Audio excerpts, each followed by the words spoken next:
नमस्कार, आप देख रहे हैं धमतरी टीवी। आइए चलते हैं आज की प्रमुख खबरों की ओर। अपने एक सूत्रीय नियमितीकरण की मांग को लेकर प्रदेश भर में संविदा कर्मचारी 3 जुलाई से अनिश्चितकालीन आंदोलन पर छत्तीसगढ़ सरकार के खिलाफ प्रदर्शन कर रही है। छत्तीसगढ़ सर्व विभागीय संविदा कर्मचारी महासंघ के बैनर तले इस आंदोलन में राज्य भर के 45,000 संविदा कर्मचारी शामिल है। धमतरी में भी गांधी चौक में सैकड़ों संविदा कर्मचारी आंदोलनरत हैं। संघ के जिला संयोजक डॉक्टर ओम प्रकाश मत्स्यपाल ने बताया कि 3 से 9 जुलाई तक सभी विभागों के संविदा कर्मचारी जिला मुख्यालयों में प्रदर्शन करेंगे। वहीं 10 जुलाई से राजधानी में राज्य स्तरीय आंदोलन होगा। वहीं इस आंदोलन में बैठे संविदा कर्मचारियों को समाज सेवी एवं भाजपा नेता राजेश शर्मा एवं निगम के पूर्व सभापति एवं पार्षद राजेंद्र शर्मा ने कांग्रेस की भूपेश सरकार पर सीधा निशाना साधकर संविदा कर्मचारियों की मांग को पूर्ण करने पर जोर देकर अपना समर्थन दिया। पूरे छत्तीसगढ़ के सर्व विभागीय संविदा कर्मचारी संघ का पिछले चुनाव से पहले जो सरकार जन घोषणा पत्र सार्वजनिक रूप से जनमानस के पटल पर प्रेस कॉन्फ्रेंस से जारी करती है, उसमें ये कहती है कि चुनाव के बाद में इनको नियमित किया जाएगा और एक नियमित कर्मचारी का जो वेतन होता है वो दिया जाएगा। नियमित कर्मचारी के पेंशन की व्यवस्था रहेगी। जो भी रेगुलेशंस है वो पूर्ण नियमितीकरण किया जाएगा। आज 4.25 साल बीतने के बाद भी संविदा कर्मचारियों की जो शासकीय व्यवस्था है वो उसी जगह है जहाँ 4.25 साल पहले थी। ये छल है, कपट है और धोखा है। शासन की कार्य योजना की बुनियाद जिस नीचे के दफ्तर से चालू होती है, जहाँ से दस्तावेज पे ये काम करके भेजते हैं, उससे पूरा राज्य चलता है। उन लोगों के साथ धोखा मतलब पूरे छत्तीसगढ़ के साथ धोखा है। आंदोलन जितने भी कर्मचारी संघ के पदाधिकारी और सदस्य, उनकी सब मांगों का पुरजोर में समर्थन करता हूँ और इनकी मांग पूरी होनी ही चाहिए और नहीं होगी तो सरकार के अपने जाने की तैयारी होनी चाहिए। हाँ, डेमोक्रेटिक सिस्टम में अगर नेता धोखा दे, पॉलिटिकल पार्टी धोखा दे, तो आपके पास प्रजातांत्रिक आंदोलन ही विकल्प है या हाई कोर्ट में जाके भी न्याय मांगना चाहिए? जी, मेरा नाम डॉक्टर ओम प्रकाश मत्स्यपाल है, आयुष चिकित्सा अधिकारी सिविल अस्पताल कुरूज से। मैं छत्तीसगढ़ सर्वविभागीय संविदा कर्मचारी महासंघ का जिला संयोजक हूँ। अगर सरकार हमारी मांगें पूरी नहीं करती तो प्रथम दृष्टया हम उनसे निवेदन करते हैं। हम पिछले 4.5 सालों में लगातार बार उनके आवेदन, निवेदन, मीटिंग के माध्यम से अनेक साधनों से उनके बात रखी है। अभी तक उनकी ओर से कोई सकारात्मक पहल न होने की स्थिति में हम आज आंदोलन में आ जाए हैं। अगर यह आंदोलन जिला स्तर पे है, अगर यह आंदोलन में सकारात्मक पहल नहीं करती सरकार, तो आने वाले समय में हम राज्य स्तर पे इसको लेके जाएंगे और यह हड़ताल अनिश्चितकाल तक चलता रहेगा। 7 तारीख के बाद क्या करेंगे? हाँ, 7 तारीख के बाद राज्य स्तर पर हमारी हड़ताल है, जिसकी 2 दिन की तैयारी के हम एक अल्पविराम रखे हैं। 10 तारीख से राज्य स्तर पर राजधानी रायपुर में हम इसका आगे ले चलेंगे। हाँ, हमारा केवल एक सूत्री मांग है, नियमितीकरण। नियमितीकरण, समान वेतन, समान काम, केवल नियमितीकरण मांगते हैं, उसी में सब आ जाता है। हाँ जी हाँ। फिजियोथेरेपिस्ट जिला अस्पताल धमतरी से हम यहाँ सब एकत्र हुए हैं हमारी नियमितीकरण को लेके।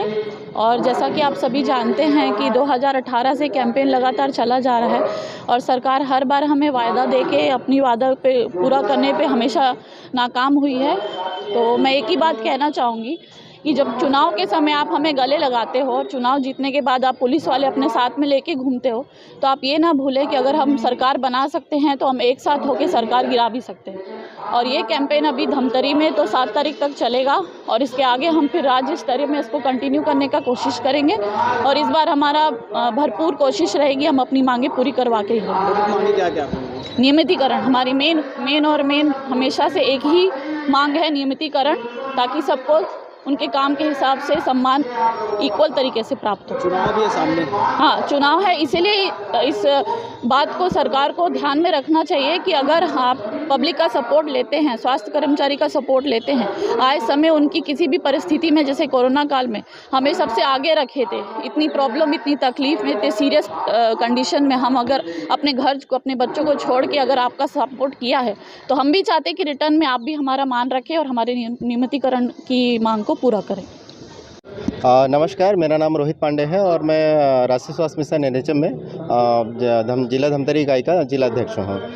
हम सभी जी सर, यहाँ पे आज प्रदर्शन कर रहे हैं, क्या सूत्र मांगे हैं सर? जी हम लोग यहाँ सर्वविभागीय संविदा अधिकारी कर्मचारी संघ के बैनर तले अनिश्चितकालीन आंदोलन में हम लोग उपस्थित हुए हैं।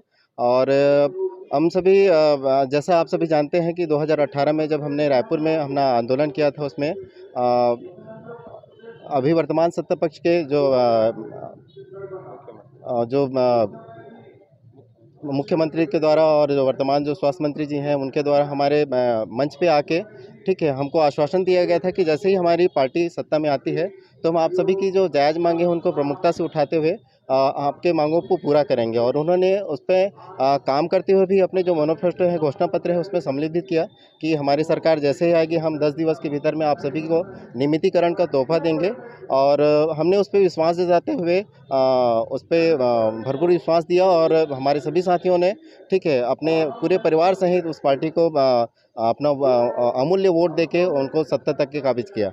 परंतु उसके बाद हमने 2019 में माननीय मुख्यमंत्री जी को इस आभार के लिए मंच पे पुनः आमंत्रित किया, तो उनके द्वारा घोषणा की गई कि इस वर्ष मैंने किसानों के हित में काम किया है, तो निश्चित रूप से आने वाले समय में हम आपके लिए आपको नियमितीकरण का तोहफा देंगे। परंतु ये शासनकाल चलते चलते 4.5 साल हो गया, अब ये कुछ ही दिन शेष है, अब तक के हमारे लिए उनके द्वारा कोई घोषणा की गई नहीं है।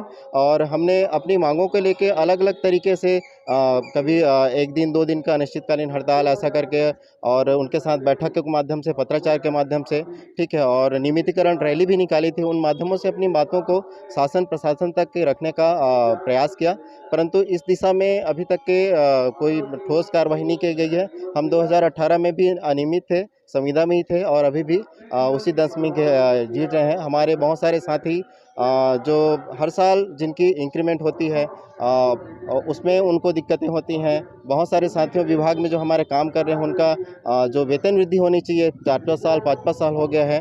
महंगाई भी बढ़ रही है, लेकिन उनका ना वेतन वृद्धि हुई है, ना उनको नियमितीकरण किया जा रहा है, ना ही उनको जो और बहुत सारी सुविधाएं मिलनी चाहिए मेडिकल से रिलेटेड, छुट्टी से रिलेटेड, ठीक है, वो सब सुविधाएं से हम वंचित हैं। इसलिए हमारा इस आंदोलन में एक ही माध्यम, एक ही मांग है, हम सभी को माननीय हमारे संवेदनशील सरकार मुख्यमंत्री जी जो उन्होंने अपने घोषणा पत्र में हमें नियमितीकरण देने का वादा किया है, उस वादा को पूरा करें। और हम आश्वस्त भी हैं, ठीक है, कि आने वाले समय में वो हमें हमारी मांगों को पूरा करते हुए हमें नियमितीकरण का हाँ, सामने चुनाव भी है। अगर वो हमारी मांगों को नहीं पूरा करते हैं तो जनता में बहुत ताकत होती है, ठीक है। हम भी मतदान करेंगे और अपने विवेक अनुसार हम हमारे जितने भी 45,000 जो कर्मचारी हैं, हर एक कर्मचारी कम से कम 3 वोट तो अपेक्षित कर ही सकता है, ठीक है।